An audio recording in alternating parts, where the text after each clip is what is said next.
Behold, my glorious supporter Pingers has requested some discussion on, are you ready for this term? Embiggening. Yeah, that's good. Okay. Pingers says, I request a parlay on embiggening. At least that's the term stuck in your head for now. Yeah, I love this. We're now going to describe, Pingers and I, what embiggening is. We're gonna call it embiggening because it's really fun. Sometimes in games, Pingers says, you see abilities or effects that are either explicitly or implicitly part of some kind of serial progression, some kind of linear increase. Cure 1, Cure 2, Cure 3, Fire, Fyra, Fyraga, Fyragalia. Final Fantasy, yep, gives great examples of this, but it shows up in lots of other games too. It's often used as a really easy way to make a lot of names for very similar abilities that are just more. It's just more of that. For example, Pingers gives another example. I think of a handful of Destiny 2 subclasses as having a melee ability that does a cool localized attack, and then the corresponding super ability or ultimate for that class consists of doing that effect a lot over a big area, or just letting you do it over and over again for a long time. Right, that's a really good abstract example. A lot of design for various classes in various games is they have a way to do a small version of their thematic thing, and then they also have a way to do a really big version of that, which is different. Sometimes, Pingers goes on, embiggened abilities, I love that, totally obsolete the earlier versions with no other change. Sometimes they pick up AoE, so they're an area effect ability, where normally it's a single target effect. Some even change in ways that aren't cut and dry better or worse, just different. What I'm interested in, Pingers concludes, is what you'd find interesting in embiggened ability, and explore the design space possible with the ask, do that again, but more. Cool. I love this. So yeah, there's a couple things immediately come to mind. So Persona 5 does the like Fyra, Fyraga thing, which, you know, is fine. It's kind of lazy naming, but it helps the player remember the abilities. You know, you're not confused about what each of them is. I know Agi is fire, like that's the fire damage one, you know. And then variants on Agi are gonna, like, names like that are the fire ability, but how much more is it than just the word Agi? You know, Agidine is the big fire. That, you know, it serves a purpose. And Persona 5 has a really simple way in which this can be useful. The small version of the ability costs less, like, mana, you know, that game's version of like a casting resource. You can't spam abilities with impunity. Well, you kind of can, but there's a resource that you pay. It can be easy to get back, but it's about Persona 5. You spend a resource. The smaller abilities cost less of it. So if you just need to produce fire damage, you might want to use the small version because it just costs less, you know, energy or mana or whatever, SP or something, right? And Persona 5 is designed in a way where there is a clear benefit to doing that, which makes it worthwhile. So as you rank your characters up, it can be worth it to hold on to a weaker version of the effect and also a strong version of the effect. One for when you need actual damage from the effect, and the other when you just need the utility. Maybe you want the status effect. Maybe in Persona 5, enemies get stunned if you hit them with their weakness, so you might just want a weak version of that to stun all the enemies that are weak to it. Maybe the weakest area of effect version, and then the strongest version as two different options. And I think that speaks to the fact that Persona 5 did address utility in that way. Now, Persona 5's combat there's a whole different video, whole series of videos maybe, that is not for right now, but that's the point I'm trying to make, is that I think if you're playing a game and the abilities are not literally just superior versions, but you only care about the superior version, there's probably a game design thing that could be better. There maybe not a problem with the game's design, but it could be better, you know. In Pokemon, here's an example. There are a lot of abilities where there's some other ability that it's almost literally the exact same thing, it just does more damage. Or in Yu-Gi-Oh, there are a lot of cards that are like, there is zero advantage to playing this one. This is a vanilla creature, and this one is just bigger. Like, it's just a monster that is more stats, and it might not even have like more relevant types. It might not fuse into anything. It's just worse, you know. And there's a question about like, why does that even exist? Like, why is that card there? I don't play a lot of Yu-Gi-Oh! Maybe there is a reason, but I can think of a lot of reasons there could be, and there are cards to which none of those reasons apply. So I don't know, you know. So a lot of the time when smaller versions of an embiggened thing are bad, it's a problem with the game design or an inferiority in the game design. And there should be a reason to have the smaller version, you know. Oftentimes there is some obscure reason, but you know what I mean. A robust, broadly convincing reason is what I'm looking for.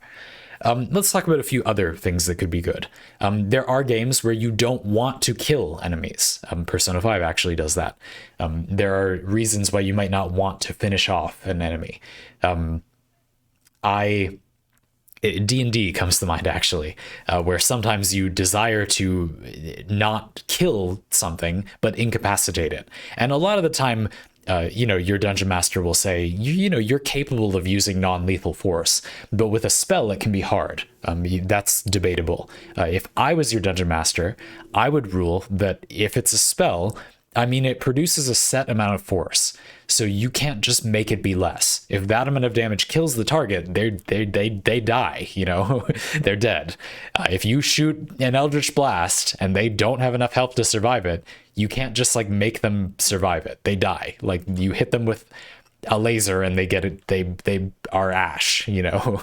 But if you're physically attacking them, you can punch them less hard, like sure, you know. If it was on a knife's edge, if they were really sickly, I might say, okay, I mean, make like an athletics check or something to not to be very precise about how much you hurt them or something, I guess. But like you can drop your weapon and punch them instead of hitting them with the back of your blade or whatever. I don't know. Maybe you don't have a back of your blade too, so they're considerations. But you get the point. There might be a reason to not kill something outright. D&D is also a really good example, actually, of a game where it might just be more resource efficient. Like costing a lower level spell slot, but you do less damage, could be a perfectly valid reason to use something weaker. Frequently is a valid reason to use something weaker. Another design principle, a whole separate topic, is about the area of effect thing. I think it's generally fair in a game for area of effect things to do less damage. It's usually a fair trade-off for something that hits more enemies to do less damage per enemy, because the potential damage is improved by being area of effect. Now, those abilities are more niche too. So if an ability is going to do a lot of damage in an area, sometimes it's okay to not balance that too heavily, because if there aren't that many targets that can actually take that much damage, huge damage area of effect abilities are often not worth the cost in various games, because there won't ever be that many targets that can actually survive that amount of damage all in one spot. And you might be better off just, you know, using a weak area of effect and then a stronger single target thing. So area of effect things being generally weaker, I do think usually has utility, you know. Another thing about this is that you could argue having, you know, less utility is the problem in the first place, and making abilities more nuanced already solves, you know, the need to make embiggened abilities, you know, different or more worth it in some, or the smaller version more worth it in some way. Let me give you an example. Let's go back to our fire abilities. Small amount of fire, medium amount of fire, large amount of fire. Even if we do the simple thing, which is make the small one cost less energy or whatever, less resource, and the larger one that does more damage, that costs more of a resource, that's already maybe a reason you'd want to use the small one. Maybe the game has a reason you just want to apply the status or whatever. But you could also just make them do different things, you know? Make them...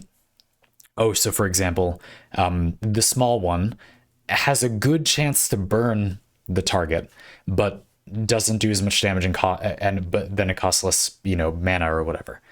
The medium version, maybe now this one is capable of, you know, vaporizing water, or it meaningfully heats up like metal and stuff, and then could have interactions like that. And then the large one will set the nearby area on fire as well. Now you can see how this is way more development time, because now you have to make all those mechanics. But that's the point I'm trying to make, is that maybe once you have a lot of the effect, it's so much more that it actually does something different than the other thing. A strong lightning bolt magnetizes the enemy or something. I know that's not how that works, but you get the point. Things like that. That's not a fully fleshed out idea, you can tell, but the idea that perhaps a lot of the effect actually goes on to do something new, and that you might not always want to do, could be valuable. That interests me. Another thing is it being more precise. So a smaller fire, but you can maybe put more energy into it, or it's more accurate, and larger spells could be just inherently less accurate. Not necessarily AoE, but just if you throw a huge fireball, hitting a pinpoint part of the enemy is simply not possible anymore. Something like that. Pokemon, it actually does a good job of that. I don't think Pokemon does a good job of nearly anything in game design, but that is one thing. Very powerful abilities generally are less accurate, which I think is, okay, I don't know about balanced always, but it is realistic to some degree. And having an ability be pinpoint seems kind of good. Maybe smaller abilities could be better at getting critical strikes, and that could be a way to build into it. Something that you could use to flesh this out would be building into crits. In a lot of games where you have gear, you have moderate RPG elements, you don't get the option to build into anything until midway through the game. So if a weak ability can be built into crits more because it's more precise, that's the flavor, then as you go on, you get a stronger version of the ability if you don't build into it, but it is less able to get critical strikes. Simultaneously, you gain the ability to build into critical strikes, and maybe there's some advantage there. So that's a thought. Something that Chris Tales, I've been playing Chris Tales recently, does that is pretty interesting is that each of the characters kind of builds into an entirely different game mechanic of the turn-based combat. There's, rather than each character having different elements they do, that's kind of a thing. But basically, it's like you have one character whose thing is countering their elemental weakness, and he has a bunch of elements he can do. You have another character whose thing is placing things on different parts of the battlefield and waiting, for them to grow or bloom, or, caring about how long things stay in places. You have another character whose whole thing is like turn order and speed and manipulating when people take turns and stuff. Rather than it being that each character has like their own way of doing that, you just pick the character that does the part of the combat thing that you're interested in, and then that either is or isn't part of the game. If you take that elemental weakness guy off your team, that basically just isn't a relevant part of the game anymore if you don't want it to be. That's a good balancing thing. They're always going to be good because they have that potential strength. And it also lets the player choose the parts of the combat formula they want. The result, too, is that if you're not interested in just getting a stronger version of an ability, you just get rid of that guy. And if you do like that, if that's a progression that excites you, you get a super big fireball that does huge damage, then keep that guy on your team, if that part interests you. There are people for whom they just want an upgraded version of the thing.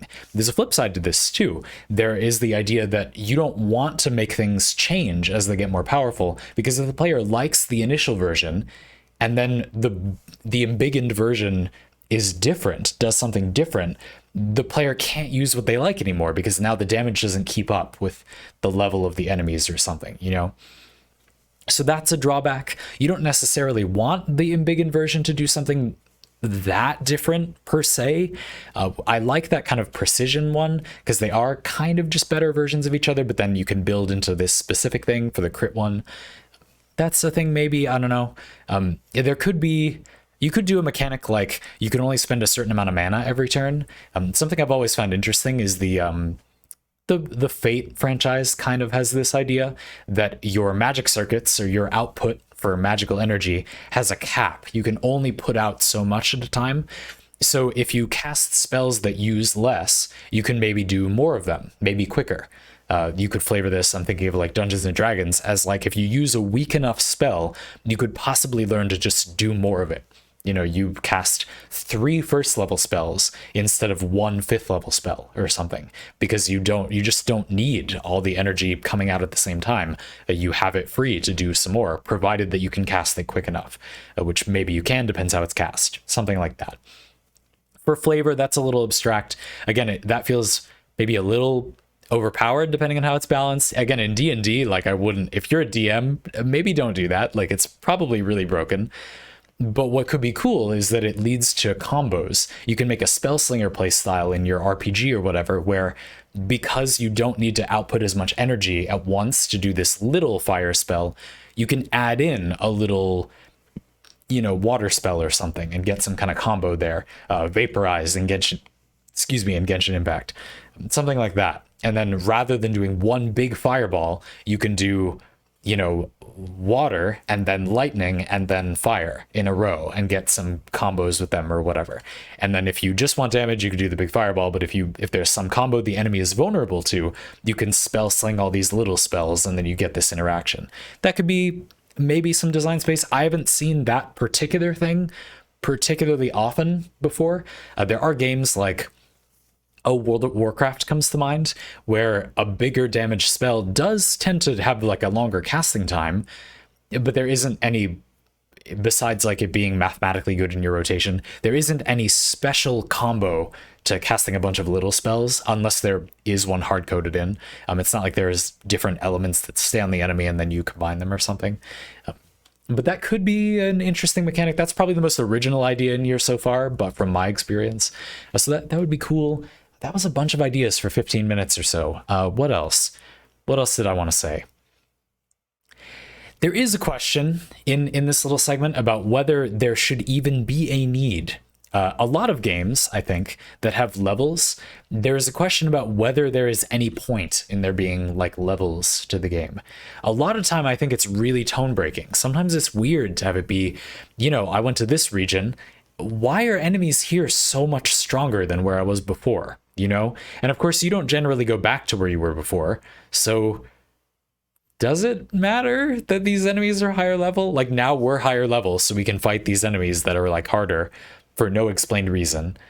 But it we'll never notice because we're always about the same level as the enemies, you know? It's weird. And in games where that is noticeable, it often still doesn't actually matter. Genshin Impact is a good example. You pretty much just are the level of the enemies. So, you know, there are mathematic reasons why it does matter how you invest in leveling your characters up. That, you know, that matters. But my point is, like, it's comical to see every time you enter a new area, you know, at the max level or whatever, your max adventure rank, count level. The world is the highest level it's going to be. And it's comical how every time you enter a new area, it says, you know, highly dangerous because the enemies are level 90 technically, and your characters are, you know, level 80 to 90 technically, but like it doesn't matter. You know what I mean? Like that's the same difficulty everywhere. It doesn't matter. So that's weird. That's always been a thing that I felt like was kind of inelegant. And a lot of the time leveling systems only exist to allow the player to feel like they're progressing, but it's very artificial. And so there's a question about why not just put the things on the table. This leads to a whole separate discussion that I do think is separate. It doesn't belong here, about whether needing to unlock buildcraft options is valuable and to who, and what to do for the players for whom it isn't valuable. There will always be players for whom your game is fun because you unlock stuff over time, and players for whom the only problem with your game is that you unlock stuff over time rather than just having it to begin with. There will be players who would want it all unlocked and players for whom that would ruin the whole game. And what do? Is there a good solution? Nearly every game chooses to keep the stuff locked. And the reason is because it adds playtime. For the player that wants it all unlocked, well, they want to unlock it, I guess. They would. Okay, if you're thinking about it, if you're that player, which probably a lot of you are, you would rather just have it all unlocked. And if there's a way to do that, which there usually is, when we're kind of cheating, then you can just unlock it all. And a lot of the time that is very freeing, at least for me. I remember unlocking everything in Risk of Rain 2 and not having to do the challenges, which I found really tedious. That was amazing. To me, that was like, I actually am going to like this game now. It would have been ruined by me needing to jump through all these hoops just to be playing the actual game. But for a lot of people, that progression is the only reason they're playing the game. So that's complicated, kind of a separate topic. I basically just covered it right then. But yeah, anyway, really interesting. I had lots of things to say. This is a pretty word vomity one, but I hope you had fun with it. I know I did.